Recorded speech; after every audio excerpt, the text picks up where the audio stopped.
오늘 빌립보서 마지막으로 묵상해 보려고 하는데요. 마지막 이 메시지에 사도가 하고 있는 당부, 고백, 이것을 우리가 좀 세 가지로 생각해 보려고 합니다.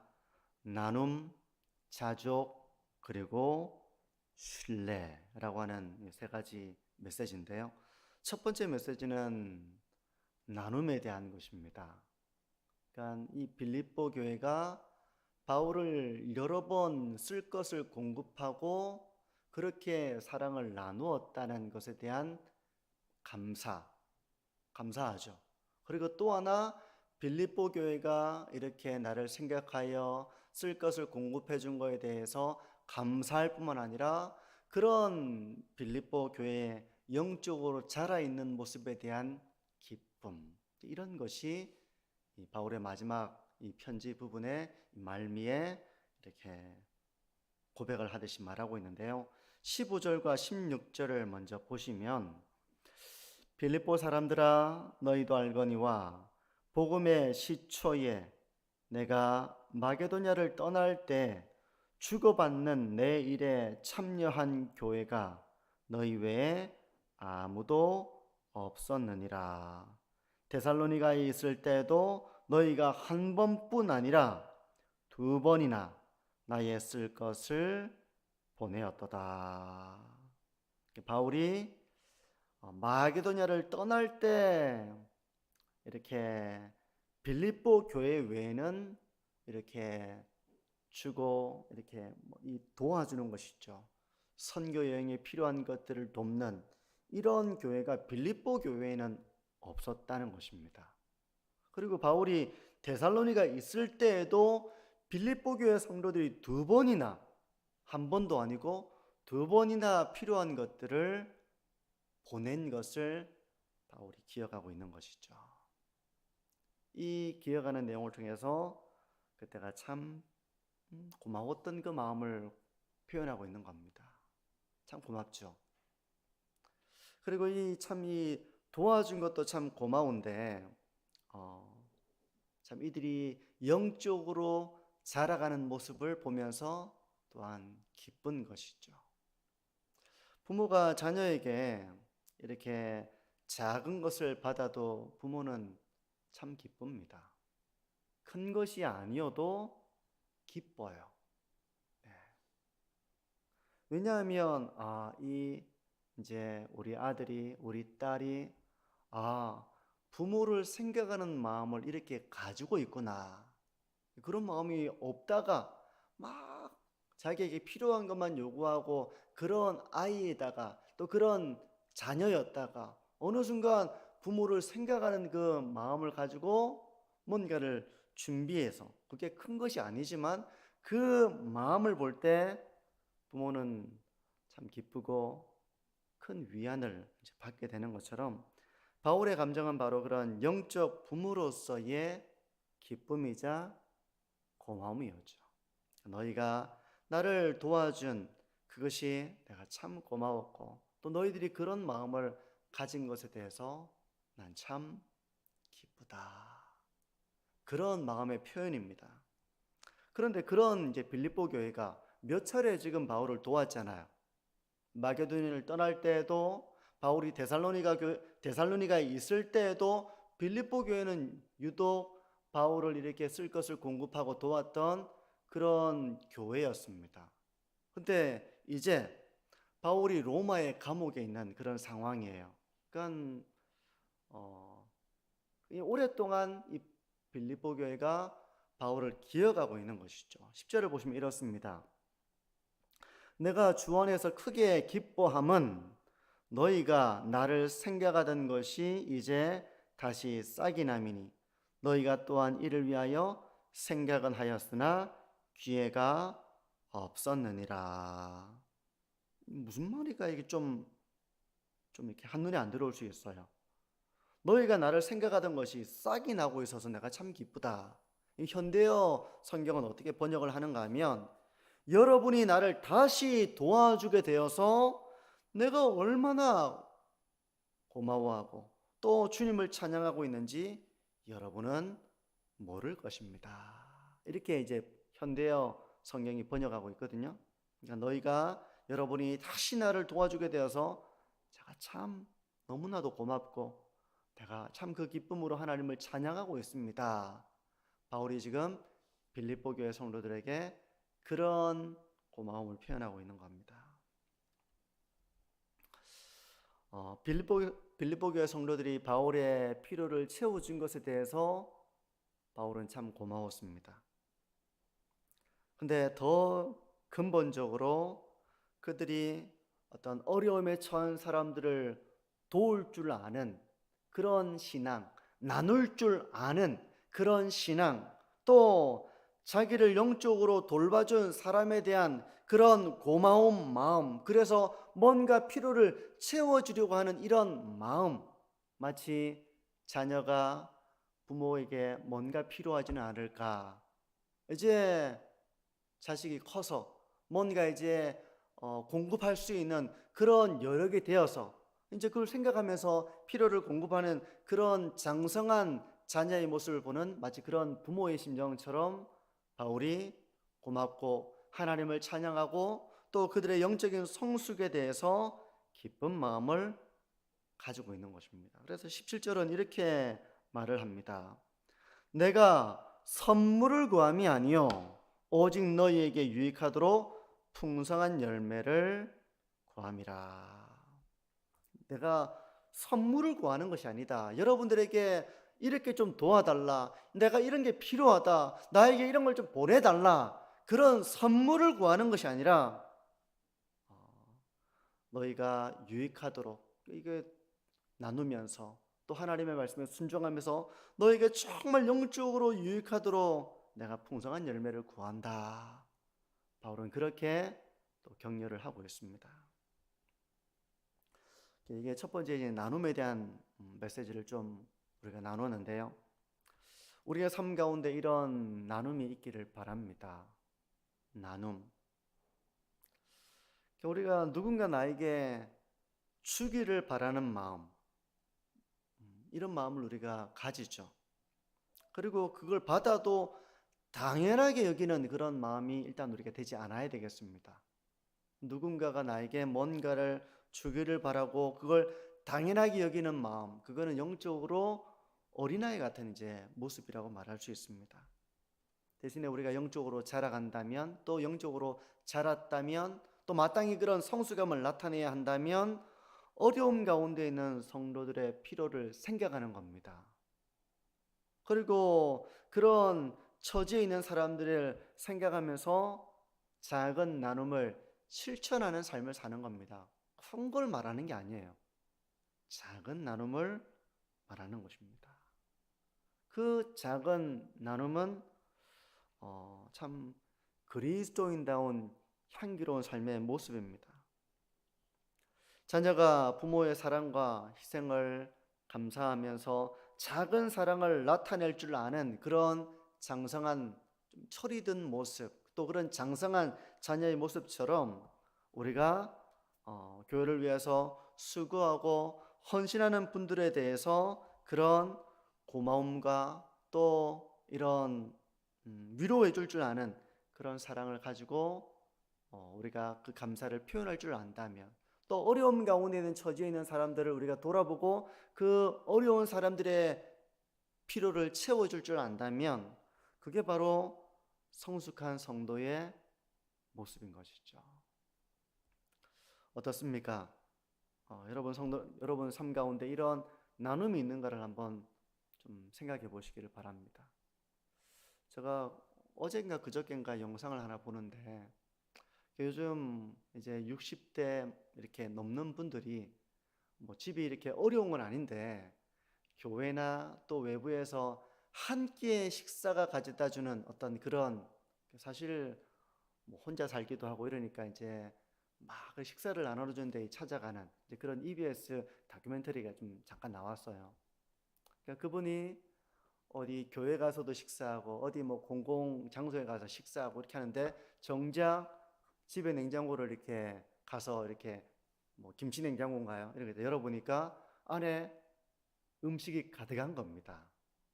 근데 그 가득한 음식이 이미 오래전에 받은 걸 쌓아두기만 하고 그걸 제때 먹지도 않고 그냥 이렇게 쌓아두기만 한 거야. 나중에는 다 사실 쓰레기가 되어 있는 거거든, 냉장고 안에. 유통기한이 지난 음식들, 냉동식품뿐만 아니라 그냥 냉동식품이 아닌 것도 다 넣어놨는데 뭐 가득 차 있어요. 열어보니까 전부 다 유통기한 다 지난 그런 음식이 가득한 모습이었어요. 그래서 제가 이제 그걸 보면서 느낀 것이 우리가 너무 아껴야 되죠.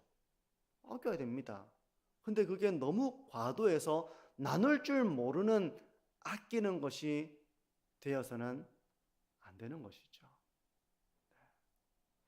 아끼면 아껴가지고 우리가 지혜롭게 또 검소하게 아끼고 또 그 아낀 것으로 나누고 한다면 그 나눔이 참 얼마나 우리의 삶을 풍요롭게 하겠습니까? 함께 기뻐하는 것이 되는데 너무 우리가 움켜쥐고 나눌 줄 모르고 하는 모습이 되어서 도리어 이것이 나중에는 아무 쓸모없게 되는 그런 일이 되지 않도록 우리가 지혜롭게 하나님이 주신 것들을 나눌 수 있는 이 마음이 그런 지혜가 우리에게 필요합니다.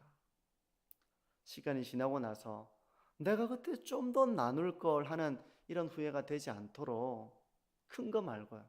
작은 것을 큰 거는 우리가 할 형편이 안 되잖아요. 하지만 작은 건 누구나 할 수 있거든요. 그 작은 것을 나누면서 그리스도인의 사랑과 온정과 그런 것을 나누며 함께 이런 기쁨이 있는 감사가 있는 이런 공동체, 이런 관계를 세워나갈 수 있는 저와 성도님들이 되었으면 합니다. 나중에 막 쌓여 있는데 한 개도 그때 나눠야 될 때 나누지를 못해가지고 나중에 시간이 지나고 나서는 쓸모가 없는 그런 걸 보면서 내가 그때 좀 더 나눌 걸 하는 후회가 되지 않는 그런 지혜로운 삶을 살아가기를 바라고요. 두 번째는 자족에 대한 것입니다. 이건 얼마 전에 주일날 나눴던 메시지이기도 해요. 간단하게 다시 한번 짚어보자면 바울은 풍부할 때도 있었지만 상당히 궁핍하고 비천에 처할 때도 있었습니다. 하지만 그 모든 환경에도 불구하고 만족하는 법을 배웠다는 것입니다. 11절에서 13절 다시 보시면요. 내가 궁핍함으로 말하는 것이 아니니라 어떠한 형편에든지 나는 자족하기를 배웠노니 나는 비천에 처할 줄도 알고 풍부에 처할 줄도 알아 모든 일 곧 배부름과 배고픔과 풍부와 궁핍에도 처할 줄 아는 일체의 비결을 배웠노라. 내게 능력 주시는 자 안에서 내가 모든 것을 할 수 있느니라. 바울은 환경을 이겨낼 줄 아는 그 일체의 비결을 배웠다고 고백을 하고 있는 겁니다. 하나님, 저는 풍부한 삶은 제가 누릴 수 있지만 비천한 삶은 저는 못 견딥니다. 이런 것이 아니라 그 비천한 삶, 그 궁핍한 삶, 그 위험이 뒤따르는 그런 삶을 견디고 이겨낼 수 있는 비결을 배워왔다. 바울은 그렇게 고백을 하고 있어요. 어떻게 해요? 내게 능력 주시는 자 안에서 내가 그것을 이겨내고 견뎌내고 또 참을 줄 아는 법을 배워왔다. 자족의 삶에 대한 것을 말하고 있는 겁니다. 우리가 이걸 우리 역시 배워야 됩니다. 내가 성공하고 풍부에 처할 때만 감사할 수 있고 내가 뭔가 실패하고 내 삶에 어떤 장벽이 가로막히고 어려움을 겪고 궁핍하고 할 때는 우리가 만족하지 못하고 괴로워하고 슬퍼하고 좌절한다면 그것은 능력 주시는 자 안에서 일체의 비결을 배운 삶이 되지 못하는 것이죠. 그걸 우리가 배울 수 있어야 됩니다. 그래서 우리가 능력 주시는 자 안에서 모든 것을 할 수 있다는 이런 신앙의 고백을 우리가 배워나가서 나중에는 어떤 삶의 형편이든지 자족할 줄 아는 삶, 그런 삶을 우리가 배워나갈 수 있기를 바랍니다. 때로 우리가 참 불평할 때도 있을 거예요. 누군가 비교하면서 하나님 제 삶은 왜 이렇게 저 사람과 비교했을 때 왜 저는 이렇습니까? 건강하지도 못하고 가진 것도 없고 잘 되는 것도 없고 하면서 비교하면서 우리가 기쁨을 잃어버리고 감사를 잃어버리고 낙심하고 원망이 되고 하는 그런 모습이 될 때도 있을 거예요. 이런 게 불쑥불쑥 들어올 수 있습니다. 괜찮아 라고 했는데 불쑥 들어와서 어느 순간 내가 불평하고 있고 내가 만족하지 못하고 있고 그런 모습이 얼마든지 될 수 있는 거예요. 늘 우리가 그 상황 속에서 배워나가는 것입니다. 내게 능력 주시는 자 안에서 내가 그 모든 것을 견딜 수 있는 삶, 주어진 것에 만족할 줄 아는 삶, 이런 것을 바울이 배웠노라 고백하는 것처럼 빌립보 교회 성도들이 이것을 배우기를 바라고 또한 우리가 이것을 배우기를 바라는 것이죠. 이게 두 번째 메시지가 자족에 대한 것이었습니다. 세 번째는 하나님을 신뢰하라는 메시지로 우리가 이제 생각할 수 있는데 18절에서 19절을 보시면 내게는 모든 것이 있고 또 풍부한지라 에바브로디도 편에 너희가 준 것을 받음으로 내가 풍족하니 이는 받으실 만한 향기로운 제물이요 하나님을 기쁘시게 한 것이라. 나의 하나님이 그리스도 예수 안에서 영광 가운데 그 풍성한 대로 너희 모든 쓸 것을 채우시리라. 바울은 이렇게 나누고 자족하는 삶 가운데 하나님께서 모든 필요를 채우시리라 라고 하는 이런 채우실 것에 대한 믿음과 신뢰를 가지고 있었습니다. 하나님께서 빌립보 교회 성도들을 통해 자신의 필요를 채우신 것처럼 하나님은 빌립보 교회 성도들의 필요를 채우실 것이다. 너희들의 필요를 채우실 것이다 라고 선언하고 있는 것입니다. 그러니 이런 하나님의 공급하심을 신뢰하라는 겁니다. 근데 생각해 보면 바울이 내게는 모든 것이 있고 풍부한지라 이렇게 말하고 있는데 사실 바울이 뭐가 그렇게 풍부합니까? 지금 옥중 서신을 쓰면서 감옥에서 이런 서신을 쓰면서 뭐가 그래 풍부합니까? 뭐가 그래 모든 것이 다 있습니까? 자족하고 있는 이런 바울의 모습이고 또 어떤 형편이든지 하나님께서 우리에게 필요한 것들을 채우시고 도우시고 인도하신다는 그 하나님의 신뢰에 대한 것을 그가 고백하고 있는 것이고 이 빌립보 교회 성도들에게도 바로 그런 하나님의 공급하심에 대한 신뢰 이것을 말하고 있는 거예요. 우리 대부분은 손에 쥐고 있어야 마음이 편한 기질을 가지고 있습니다. 사람이 기질이 그래요. 내 손에 있어야 내가 마음이 편안하고 그게 없으면 불안합니다. 사람의 기질이 그래요. 영적인 기질을 말하는 것이 아니라 모든 사람은 이런 기질을 가지고 있습니다. 그런데 믿음은 어떤 것입니까? 비록 내 손에 지금 쥐고 있지 않더라도 하나님께서 내 삶을 책임지실 것이고 내 삶의 필요를 공급하실 것이다 라는 것을 바라보는 것, 이것이 바로 신뢰입니다. 그게 믿음입니다. 그러니까 믿음은 내가 손에 쥐고 있지 않아도 하나님이 공급하실 것을 믿고 신뢰함으로 불안해하지 않고 걱정하지 않는 것이 믿음이에요. 우리에게 이런 믿음이 있어야 될 줄 믿습니다. 우리가 뭔가 손에 있고 나에게 이게 손에 쥐어져야만 내가 마음을 놓고 안심하는 것이 아니라 그건 하나님을 의지하는 것이 아니라 내 손에 있는 것을 붙들고 있는 것인데 비록 우리의 손에 내가 쥐고 있는 것이 없다 할지라도 공급하실 그 하나님을 신뢰하며 바라보며 그 믿음 가운데서 평안을 누리시는 저와 우리 모든 성도님들이 되시기를 바랍니다. 이 세 가지 메시지였어요. 이제 말씀을 정리하는데요. 빌립보서에서 우리가 그동안 이렇게 빌립보서를 쭉 보면서 들었던 메시지, 어떤 메시지가 좀 기억이 나십니까? 이 우리의 구원의 역사를 시작하신 분은 하나님이시고 우리의 구원을 그리스도의 날까지 붙드시고 인도하실 분도 하나님이시다라는 것을 이제 이 빌립보서는 말씀하고 있습니다. 그 하나님을 믿고 의지하라는 이 메시지가 빌립보서 1장에 나옵니다. 그런가 하면 이제 빌립보 교회가 처해 있는 현실 속에서 하나 되어야 한다, 한 마음을 품어야 된다라고 하는 메시지가 있어요.